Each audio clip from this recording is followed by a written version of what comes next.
pala, nagsama-sama ulit kami nila Josa at ni Melody. Yes, tama po kayo sa nakikita nyo. Pumunta po kami sa Shot Puno, Mariveles, Bataan. Located nga po pala ito sa Paradise, Barangay Balon Anito. Gahanap lang naman kayo na makakakainan and yet with affordable price. Ay nako mga B, hindi kayo magsisisi na pumunta kayo dito. Kasi bukod sa affordable food na ina-offer nila at napakasarap naman din talaga. Kaya sila binabalik-balikan at inuulit-ulitan. Nga po pala pag pumunta kayo dito ng umaga before 10 PM, libre ang video okay. Yan naman habang libre ang video okay ay kinarin na talaga ni Melody ang pagkanta. At syempre ang ate Josa naman natin ay busy sa pagluluto. Dahil alam nyo na pag unlimited, kailangan makarami tayo. Pero sa totoong buhay lang mga B, mabubusog talaga kayo dito. Isa pa, mag-e-enjoy talaga kayo. Kitang-kita nyo naman, hindi pa kami nag-i-start kumain yan pero may pakantahan moment na kagad. Yan naman habang nagluluto kayo, pwede muna kayo kumanta-kanta. Hira nga lang kasi kami lumalabas. Most of the time, busy talaga kami sa mga client namin sa salon. Yan naman yung nagsama-sama kami together. Enjoy na rin talaga namin yung moment na to. Yan naman yung matapos na magluto si Josa. Syempre palitan naman, si Melody naman yung nagluto. Totoong buhay, napakahirap din talaga kumain nito. Kasi kailangan mo muna magluto bago ito kainin. Ito talaga yung literal na self-service pero nakaka-enjoy. Kasi worth it naman talaga yung pagod mo sa pagluluto pagka nakakain ka na. At syempre, hanggat hindi ka nabubusog ay pwede kang humingi ng humingi.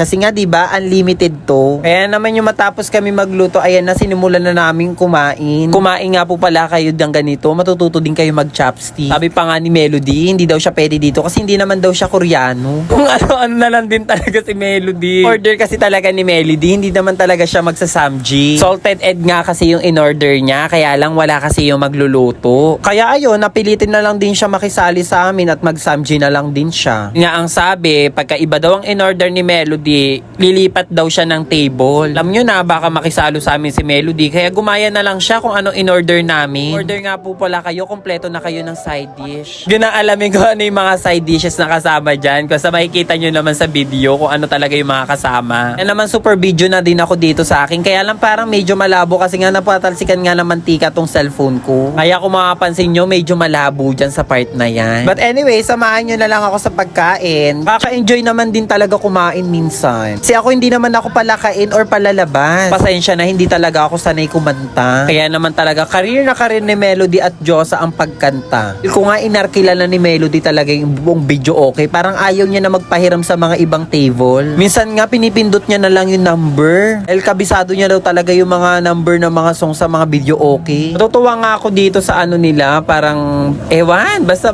ang tamis kasi nito eh. Alam ko may kasama yung sweet potato ay yung parang pinaka ano niya, pinaka-sauce niya, tapos sinasawsawan ko ng karne, kaya ang sarap. Kung kakain kayo sa Shot Puno, itry nyo din yun. In talaga, nakakagana siya kumain. Ito nga, naubos na namin yung karne, kaya umorder ulit si Melody. Alam nyo na, pag unlimited big, umorder kayo hanggat gusto nyo. Kaya lang, mahirap dyan pag hindi nyo na kayang ubusin at may natira kayo, sure ball ang deduction. Or additional penalty. Or additional charges. Kaya kumain kayo, yung kaya nyo lang talaga. Wag porket only, ay o-order na kayo ng o-order at hindi nyo kayang ubusin. Siguraduhin nyo lang yung o-orderin nyo ay kaya nyo talagang ubusin. Kaya naman yung habang nabusog kami ay umorder na din kami ng isang tower na alak. Sabi kasi nila mag-inuman na din daw kami. Naman talagang ate Melody ay tinagayan talaga kami ng napakataas. Mapapansin nyo ha, hindi pa lasing-lasing yan pero mukhang may tama na talaga si Melody. At ito na nga at kumanta na ang ate natin.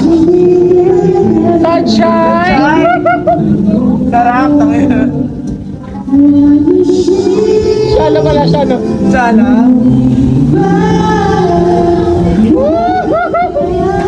Sunshine.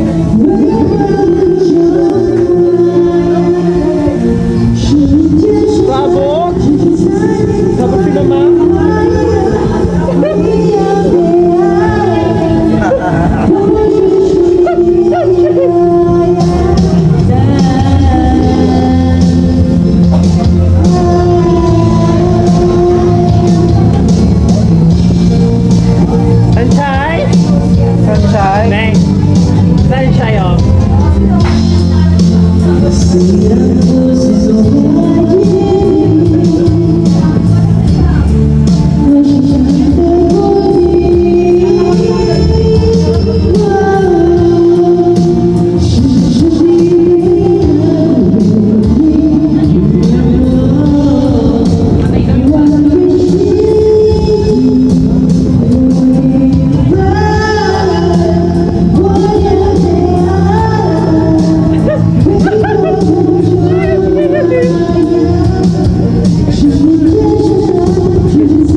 kitang-kita nyo naman na ang tama kay Ate Melody natin. Nito pala to pag nalalasing. Iba talaga, minsan talaga sabi niya makikita mo daw talaga ang tunay na ugali ng isang tao pag nalalasing. Naman pala bukod sa pagaling sa pagre-reban ni Ate Melody ay magaling din pala siyang kumanta. Bukod nga doon nalaman din pala namin na isa din pala siyang entertainer. Ba siya, bigla-bigla na lang siyang sumasayaw. Minsan talaga pag may tama na yung tao, hindi yun na rin talaga makokontrol. Yun naman ang pinagagawa ni Ate Melody natin. Kahit di niya kakilala at nilalapitan at sinasayawan. Ito na nga at may nilapitan pa siyang isa dahil nga may birthday nga daw at kinantahan pa nga namin yan. Binigay niya na din yung songbook kasi halos siya na lang ang kumanta ng araw na yan. Porkembot pa talaga ang Ate Melody natin. Iba nga namin kantahan niya ng happy birthday at ito na nga. Kitang-kita nyo naman talaga yung tama sa kanya ng alak. Isang tower pa lang yan ha. Kaya naman din naaliw din talaga kami sa kanya. Kaya kung napapanood mo to, hulaan mo naman kung ilang taon na si Melody. Comment mo na lang sa comment section dahil pag tumama ka, ipipm kita at magsasend ako sa'yo ng cash. Thank you so much for watching!